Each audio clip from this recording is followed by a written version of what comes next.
Hello, this is Ron and Hugh, and welcome to Politically Challenged. For today's topic, we're going to talk about the notion of toxic masculinity. Some people believe that it actually exists. I'm not quite sure, so we did some research on it, and we came up with a case for it being a problem in society and a case against toxic masculinity being a problem in society. We will also cover what toxic masculinity actually is, some traits of masculinity that people have deemed toxic, and other opinions as well. Like on mental health and how it...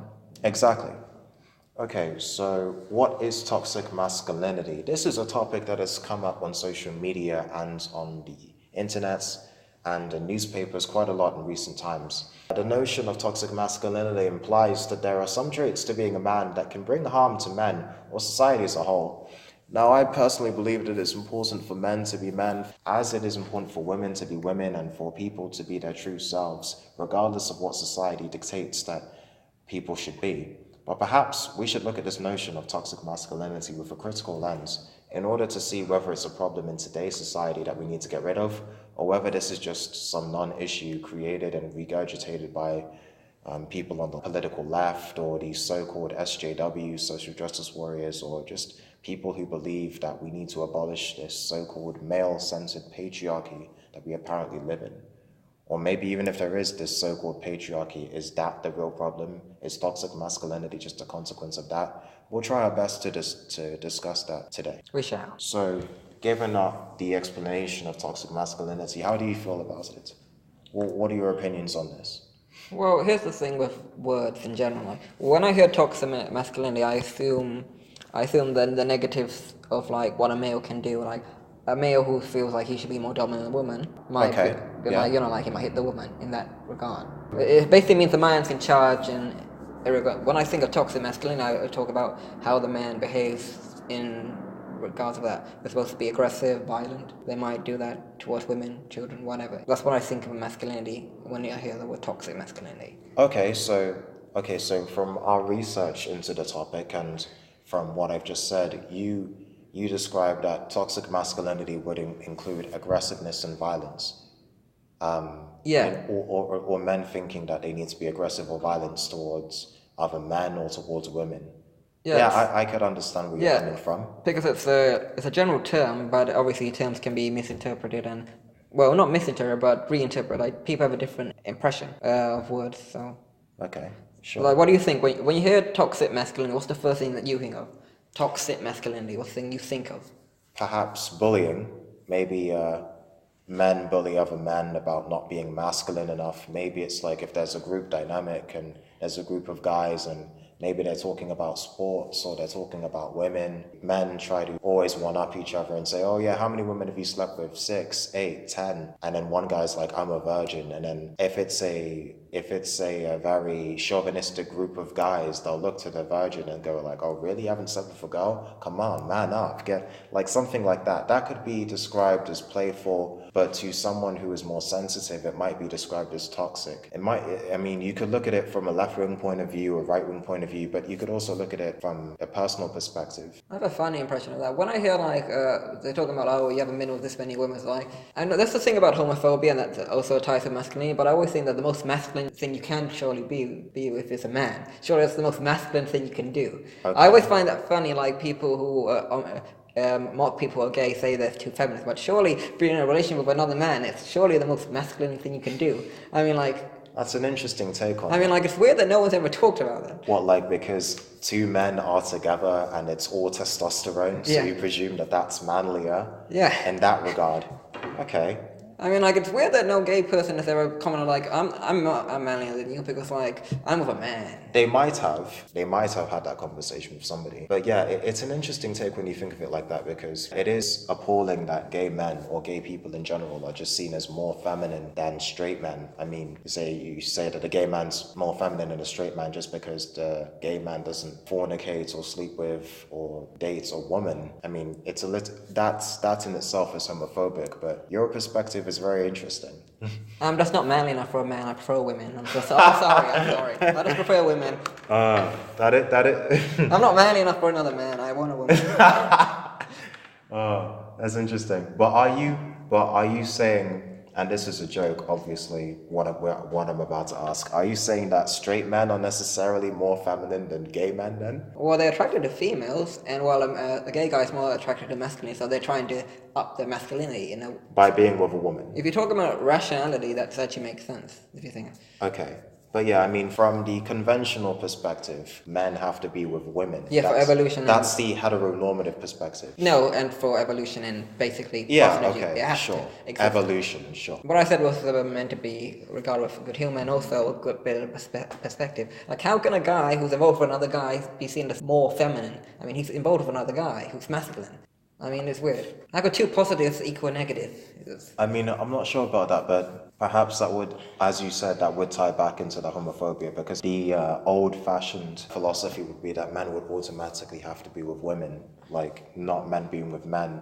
And because a man, according to the homophobic people, a man sleeping with another man, that would make that man feminine, because instead of sleeping with, I don't know how to describe it, but... Yeah, I've confused you. Before you had an opinion, and now I've confused you. No, but maybe because... I have a point, in a way. But it's interesting to think... It's interesting because with gay men, when they're in a relationship, even straight people who don't mean to be homophobic, they would ask the gay couple, who's the man in the relationship, who's the woman in the relationship. They do that with lesbians as well. Exactly, they do that with lesbians. Who's the man in a relationship? Who wears the pants? Who's the woman in a relationship? And they try to fit the gay people and heteronormative profile. The only thing that confuses me is that, you know, gay marriage is now legal in England, it's illegal in other parts of the world now. Yeah. Also, like, when you marry someone, like, you take the last name. Who takes the last name? But it's all hyphenated now. Exactly, that's, I mean, men and women do the hyphen thing as well, but, like, obviously there's some situations where the two guys, like, who's gonna be the... Obviously, in a situation you want to know who's the woman or the man in that relationship, whether a gay or lesbian, you'd be like, so who took whose name? That's another topic entirely. That's up to the couple, obviously. In straight couple, I say they hyphenate and whatever. They don't have to take each other's names. But in situations when they do, you'd be like, oh, so you're the man because she took your name. Yeah, exactly. So you're right. So regardless of sexual orientation, I'm sure whoever takes the last name or whatever your last name is when you get married, I'm sure that's completely up to the couple and individual parties within the couple regardless.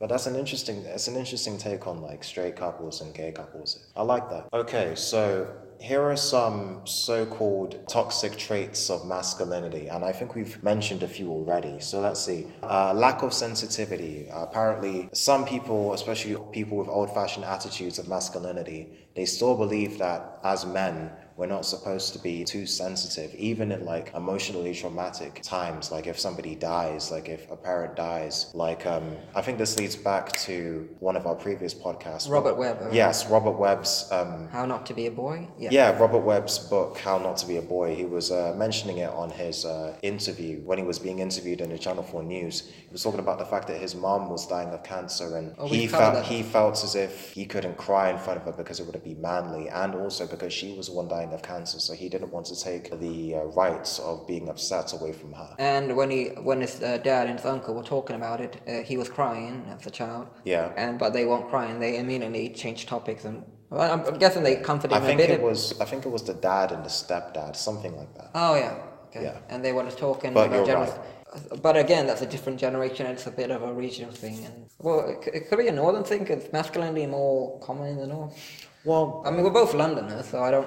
Yeah, that's another point entirely of it, the North and South divide. But yeah, you're right about the fact that it was a different generation, a different time. And I'm sure that a lot of people are trying to be more open in sports, including football and rugby. Okay, but back to our topic. So apart from not being allowed to be sensitive, violence or being overly aggressive, that's also being associated with toxic masculinity. I think we've already covered borderline misogyny and homophobia. So guys would say to each other, don't be a pussy, or don't be a gay lord, or don't be a little girl. And apparently, according to some people, you can't do or like so-called girly things. So you can't drink certain alcoholic drinks tailored for women. You can't like fashion or shopping, and you can't like the color pink or romantic comedies, stuff like that. But then again, most romantic comedies are tailored for women anyway. Yeah, famously, men like no romantic comedies at all. Well, maybe they do. Well, obviously some do. Wait, this is the reverse? So, like, a woman's not allowed to like certain things that a man likes? A woman can't drink beer, even though women like beer? I think maybe if some people have those presumptions, but I don't think it's as pronounced as when they tell men that they can't like certain things because they're deemed too feminine. So there might be a reverse, but I don't think it's as severe. I remember an episode of How I Met Your Mother where, like, Marshall, you know, he's married to Lily. Yeah, the thing about, like, he would only order a certain drink when he's with Lily, because otherwise he would feel insecure about. He would only order like beer. A certain drink. Or a certain drink with, okay. A cocktail, I'm not sure what it's called. Oh yes, he would only drink that so-called girly drink, the pink cocktail, when he's with Lily, because otherwise people wouldn't think he's manly enough. He's like a 6'5" big guy. He's fairly manly. It is a show, but it did highlight a stereotype highlighted a lot of of men. stuff. Yeah, the Barney stereotype. Is that your role model, Barney? No, he's not my role model, but he would be the role model of certain people who believe that promiscuity is a manly trait that should be espoused. Okay. Well, in an episode, it's a brief origin. It's like when he was like 12 or something, one of the school bullies said that they had been with 100 women, and he basically promised them he would be with 200 women, and then he told them, and the guy said he was lying. But that was his whole reason, like, to prove that guy wrong, he went with 200 women. That's an What about the origin story where he used to be some sort of hippie and a corporate lawyer stole his girlfriend? So he became that. A corporate lawyer type. Well, a corporate employee, basically. But not really a lawyer. Okay, back to our topic. Lawyered. Here are some clarifications of what toxic masculinity supposedly is. So, not all masculine traits are seen as toxic, just as ones that could be harmful to society or to men themselves, which includes emotional repression of feelings. Stiff upper lip, that's British culture, isn't it? Here's the case for toxic masculinity being a problem in society. In certain countries around the world, including Saudi Arabia, there is an arguably explicit hierarchy of power that is very male-centered. This means that men are seen to be at the top of this so-called hierarchy. They're seen as providers, the leaders, the drivers. They're the ones who are seen to be in charge, or superior, whereas women would be generally deemed as inferior in a social aspect. Yeah, women only got the rights to drive and all that stuff. Yes, while we were doing our research, I stumbled across an article. It showed that Saudi women were given the rights to drive for the first time. The article was 10 hours old, so this was about today or yesterday. They've been talking about it for a while, but I'm guessing it's only legalized now. Yes. Don't they still have to be with a man or something? No, they can drive by themselves. Okay. Well, I know you don't follow wrestling, but WWE went and did a show in Saudi Arabia, and none of their female employees went because they weren't allowed. Wow. Well, it's not what they're allowed, but like obviously you can't have women go in there and fighting each other, being dominant and athletic. Especially when they were half naked. Oh no! When they went to another country, they just wore more layers. But in Saudi Arabia, they didn't go at all. So that's weird. Jeez. Well, actually, people have said that WWE, obviously, you don't know much about it, but they've exploited women as well. So they're hardly the first company. They're hardly the right company to call Saudi Arabia out on it. And also, you could say about culture. There was a point where women in England weren't allowed to be this and that. So, like, there's a thing about you have to give people, countries, society, whatever, time to grow. So England's had X amount of years. It's not about picking on one country in general. No, I mean in general, apparently you're supposed to give other countries time to catch up to you, other people to catch up with you. Perhaps, but it is 2018. But it's not about. But that's relative. In countries like North Korea, would you say that compare England to North Korea? Yeah, but North Korea is completely. Yeah, but if you compared it to, it would look as if we're further ahead. But the fact is, I don't get that. You mentioned the year is 2018, but I don't see that's it's 2018, but this shouldn't happen. But if it shouldn't happen in England, it shouldn't happen anywhere else. That's my opinion. But it does, and I don't get it. What are you talking about? In general, about women's rights. No, but shouldn't it be that if it's happening so you're saying that stuff happens in Western countries first before they happen everywhere else? Well, my opinion is that why does it happens here and people say, how dare this happen in 2018, but worse stuff happens around the world. Why don't people I think everyone should try to catch up to that view about treating everyone equally. Okay. I'm not sure that'll happen. Alright, well, I understand that to an extent. Let's move on to the case for toxic masculinity being a problem. So let's say in some countries, there's a power hierarchy. We've established this. And we also covered last week the right for women to have abortions in Ireland because the 8th Amendment to the Irish Constitution was repealed in favor of creating the 36th Amendment. In a nutshell, let's say in comparison to Saudi Arabia, in a country closer to home, i.e. Ireland, there was an argument that women in Ireland had no choice but to accept that what they could do with their bodies was not entirely their choice, but also the choice of men and women running their country. This, of course, changed when the constitutional ban on abortion was lifted in the country on the 25th of May 2018. Obviously, we've just said that the 8th Amendment of the Constitution of Ireland was repealed, and this amendment was created in 1983 and amended in 1992, but now it's been repealed entirely.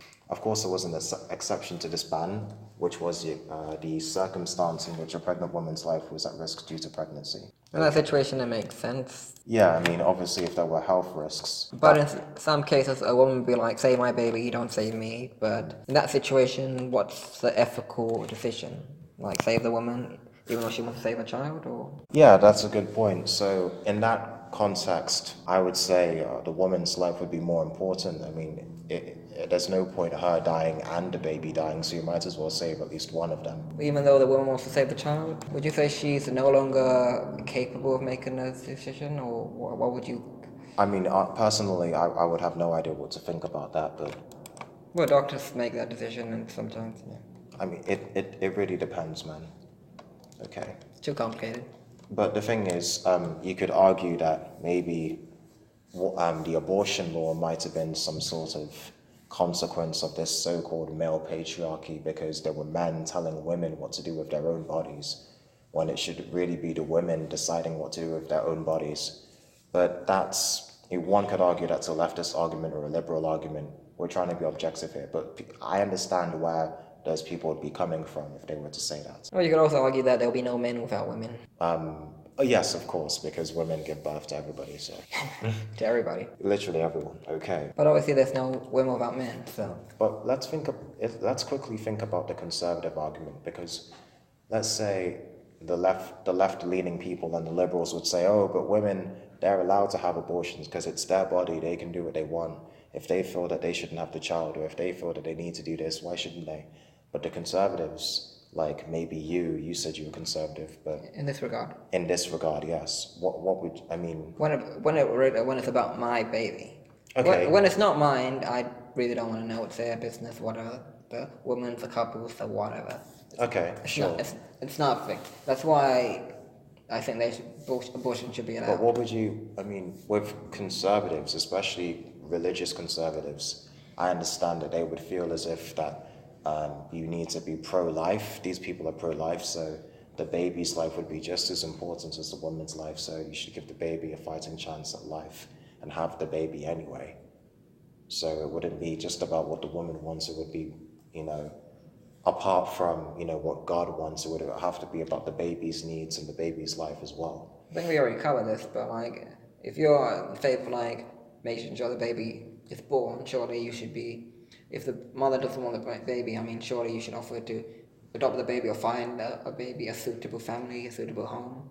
Okay, Make sure the baby is taken care of if you care so much about whether it's born or not. So that would be your counter-argument to these conservatives? No, it's not a counter-argument. If the woman has a baby and she feels like she's not able to cope, then surely you should offer assistance or offer the baby to someone who wants the baby and wants to... There's plenty of people that can't have kids that want kids. You're right, that is another option.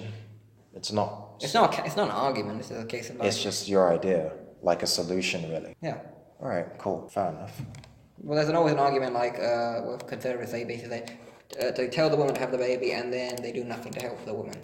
Right, well, that's another thing entirely. But yeah, you're right. I mean, you could argue that, there are different ways to help somebody. If you believe that the person should have the baby, then... If that baby has the right to life, surely you should help them with having a quality of life as well. Yeah, that's very important. I mean... Quality of life matters. Like, imagine a baby being brought up, in an extremely impoverished environment, or the child was a product of rape. I mean, that child's life would be very complicated from the beginning.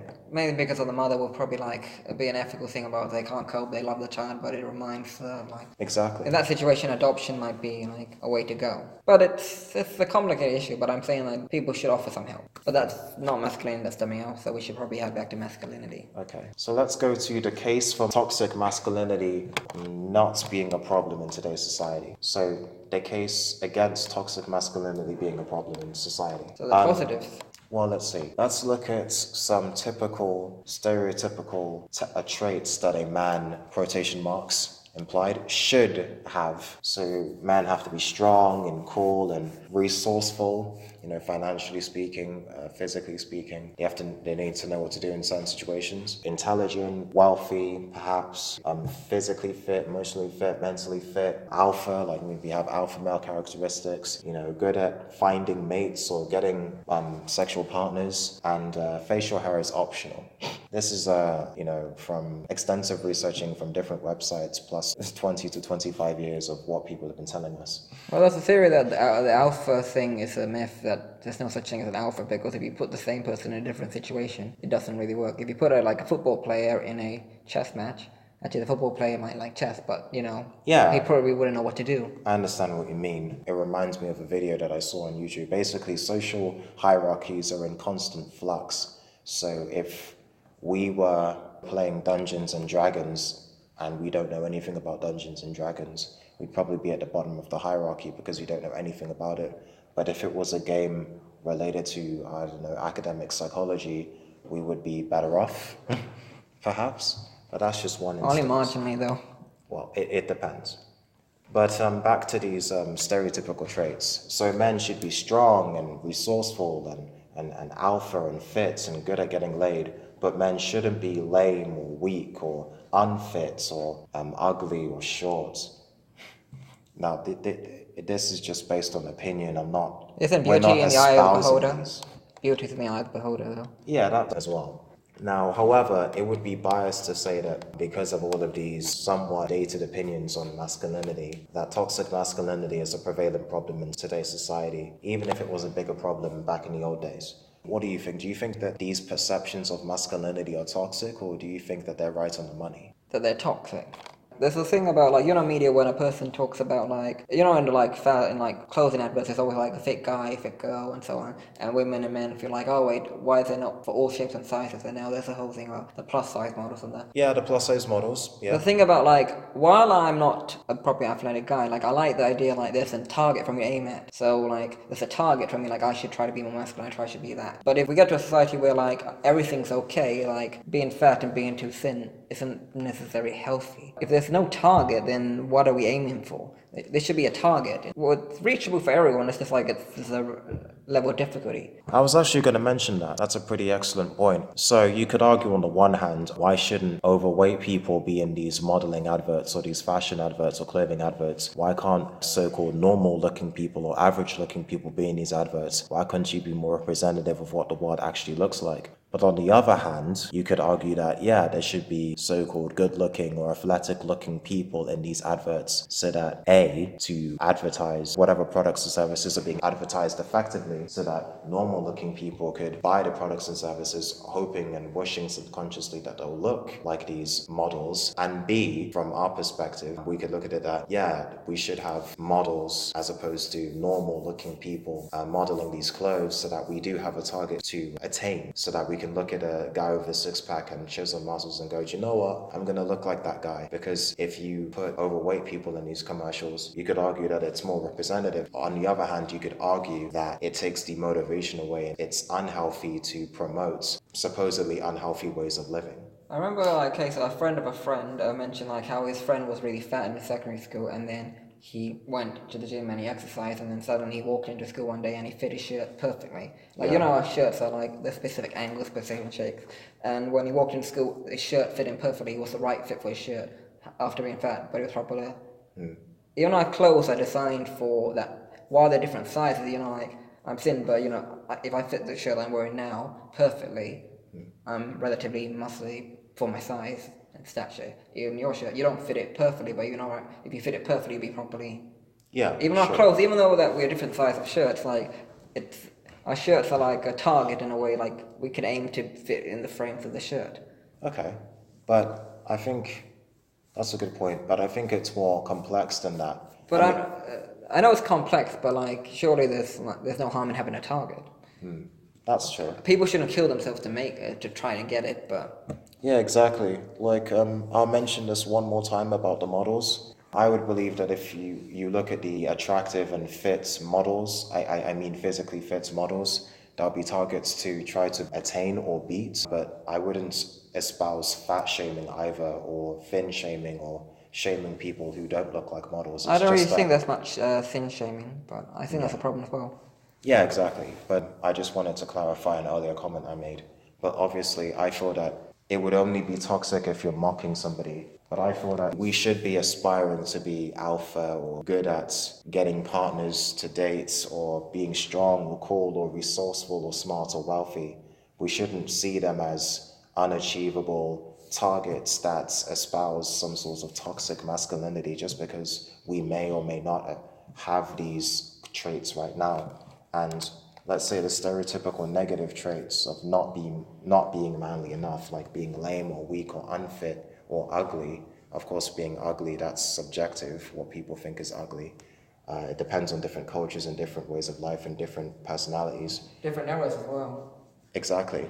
But of course, yeah, it's very complicated. But in a nutshell, what we're trying to say is, I don't personally believe that there is toxic masculinity, or even if it does exist, which I doubt that it's a widespread phenomenon. It would just be like individual people who have outmoded perceptions of what a man is supposed to be. And yes, that can be harmful, but I don't think it's society-wide. It might just be an overrated or over-exaggerated issue that isn't really an issue. Do you disagree, or do you think that there's some truth to this? I wouldn't say toxic masculinity, but there's probably a thing about society where we judge people, so like, Oh yeah, absolutely. it wouldn't be masculine in general, but it's a toxic society in a way, like we have a toxic perception in a way. Yes, you're right to an extent. I mean, there are toxic perceptions, harmful perceptions of people based on biological and social distinctions from one person to another, like race, ethnicity, gender, sexual orientation, shape, size, culture, religion, everything really. So yeah, you can argue that there's a little bit of toxicness in everything. It's more of a judgment, it's more of a judging. Yeah, it is human nature to judge people based on their differences. Yeah, but there's not a lot of constructive criticism. Exactly. Now, final question. To what extent do you believe that masculinity as a social construct or as a concept has been altered in recent years? I would say shift happens naturally, but in the regards of masculinity, like there'll always be few people that hop on and like cling on to their original values. Okay, yeah. And there'll always be people that will feel they're superior based on the fact that they have those that they fit that mode. So what you're saying is when it comes to this, the ideas that surround the concept of masculinity, that constitute the concept of masculinity, you're saying that some people would naturally adhere to these values and norms more than other people. They would follow suit. They would adhere to these norms more than other people. And because of that, they would feel as if that they're superior to others. I would think they would say they tick all the boxes, and they would be like, oh, you don't meet this criteria for me, so they'd be like, you're not appropriate, you're not suitable, you're not, or manly enough. yeah, you don't meet the, like, you have to be X, Y, and Z, but you're only X and Y, where's the Z? Okay, sure. So regardless of whether it's altered or not, there'll always be people trying to set themselves apart as superior from other people just because, according to society, they fit within the somewhat rigid, somewhat more flexible than they used to be concept or set of ideas of masculinity. I would say parameters. Than other people. Sure, parameters of masculinity. Some people fit within them more than other people, so they therefore think that they're superior. When we talk about masculinity, it's probably men, so. Sure. Men prefer other men to be like that. Well, of course, if we look at the old-fashioned principles of masculinity, as a liberal, I would see that these old-fashioned principles, they might be borderline misogynist or homophobic, like, oh, you couldn't be too feminine, or you couldn't sleep with men if you're a man, or you couldn't act gay. whatever the hell that means. But now, because of pressure from liberals and other people with different political beliefs, the concept of being a man has changed, I would say, drastically over the last few decades. In many contexts, men are allowed to be more sensitive and less stereotypical when it comes to being themselves and being men at the same time. And also for women too, there have been changes. Yeah, shift happens. Exactly, shift happens. Now on that note, we have to leave people thinking. I believe that we are done for today. Yeah. Hopefully that has left you thinking. I hope you enjoy our podcast or our episode for today, and we really enjoyed making it. Obviously follow our social media, and we know you're watching this on YouTube, so like the video, watch the whole thing, comment, leave us some feedback, tell us how we did. If there's anything you wish we had spoken about, let us know. Subscribe to our channel, tap the bell so that you get all our notifications as well. And be constructive. Yes. Thank you very much. And until next time, it's goodbye from Hugh. And it's goodbye from me. Ta-ra. Bye.